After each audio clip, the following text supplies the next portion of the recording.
News 24 এর অনুসন্ধানী team আন্ডারকভারের বিশেষ প্রতিবেদন জিনের রাগ, যেখানে উঠে এসেছিল তান্ত্রিকের ছদ্মবেশে সামাজিক যোগাযোগ মাধ্যম ব্যবহার করে সাধারণ মানুষকে কিভাবে ফাঁদে ফেলছিল একটি প্রতারক চক্র। এমনকি রাসায়নিক পদার্থ ব্যবহার করে পুড়িয়ে দেওয়া হতো ভুক্তভোগীদের হাত। প্রতিবেদনটি প্রকাশের পরে নড়ে চড়ে বসে পিবিআই।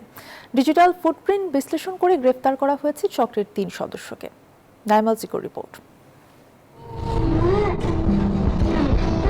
গেল জুন মাসের ১৯ তারিখ নিউজ 24 এর অনুসন্ধানী টিম আন্ডারকভারে প্রচারিত হয় জিনের রাগ শিরোনামের একটি প্রতিবেদন। এতে উঠে আসে সামাজিক যোগাযোগ মাধ্যমে ভুয়া তান্ত্রিক ও কবিরাজ পরিচয়ে স্বামী স্ত্রীর বনিবনা করানো, পরকীয়া বন্ধ করা কিংবা অলৌকিকভাবে সব সমস্যা সমাধানের প্রলোভন দেখাতো একটি চক্র।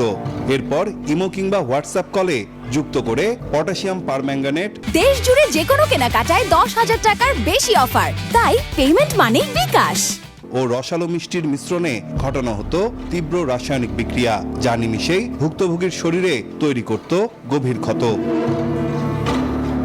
এই প্রতিবেদন প্রকাশের পর অভিযানে নামে প্রশাসন। তথ্য প্রযুক্তি ও ডিজিটাল ফুটপ্রিন্ট বিশ্লেষণ করে কুমিল্লা ও নোয়াখালীর বেদেপল্লীতে অভিযান চালিয়ে চক্রের ৩ সদস্যকে গ্রেপ্তার করে পিবিআই। এই মামলাটা আমরা গ্রহণ করার পরে অভিযানের প্রেক্ষিতে আমরা কুমিল্লা থেকে 2 জন এবং নোয়াখালী থেকে আরও আরেকজনকে গ্রেপ্তার করি। তাদেরকে আমরা গ্রেপ্তার করে গত 25 তারিখে আদালতে সোপর্দ করি। পুলিশ জানায় কেমিক্যালের মাধ্যমে শরীরে ক্ষত তৈরি করার পর জিনের ভয় দেখানো হতো। এরপর সেই ক্ষত সারানোর অজুহাতে হাতিয়ে নেওয়া হতো মোটা অঙ্কের টাকা।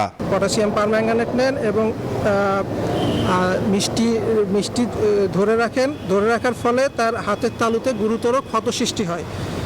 পরে ক্ষত সারিয়ে দেওয়ার আশ্বাসে বিভিন্ন সময়ে বিকাশ এবং নগদের মাধ্যমে তিনি আরও 16,000 টাকা তাদের কাছ থেকে নেন।